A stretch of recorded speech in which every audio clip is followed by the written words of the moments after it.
Independent টেলিভিশনে খবর প্রচারের পর গৃহবধূ মনিরা খাতুন ও তার ভিন্ন বর্ণের শিশু আফিয়ার পাশে দাঁড়িয়েছেন বিএনপির ভারপ্রাপ্ত চেয়ারম্যান তারেক রহমান।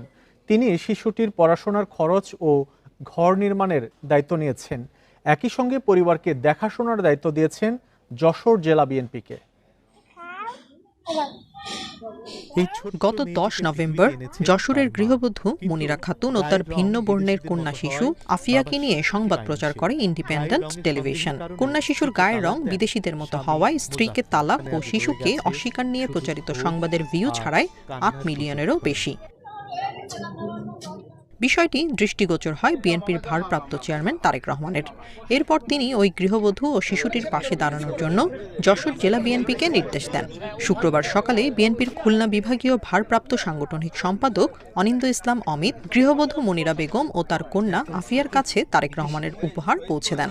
এই সংবাদটা আমার প্রিয় নেতা তারেক রহমানের দৃষ্টিগোচর হয়েছে। উনি আমার সাথে এই বিষয়টা কথা বলেছে। 7 থেকে 10 দিনের মধ্যে অন্তত ওর মাথা গোজার ঠাই করে দেবো ইনশাল্লাহ। আর বাচ্চাটার মার চাওয়া হচ্ছে বাচ্চাটা আমাদের মতো পড়ালেখা করবে। ওর পড়ালেখা করবার যতদিন পড়ালেখা করতে চাইবে, ব্যক্তিগতভাবে আমি এবং আমার দল বাংলাদেশ জাতীয়তাবাদী দল বিএনপি সর্বতভাবে সাথে থাকবে। এদিকে মনিরা ও আফিয়াকে আইনি ও নাগরিক সহযোগিতা দিতে ইতিমধ্যেই কাজ শুরু করেছে জেলা প্রশাসন। সমাজে নানা শ্রেণী পেশার মানুষের পাশাপাশি এগিয়ে আসছে বিভিন্ন সংগঠন ও প্রতিষ্ঠান।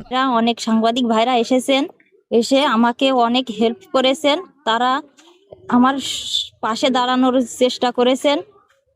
তাদের জন্য আমি এখন অনেকটাই ভালো আছি।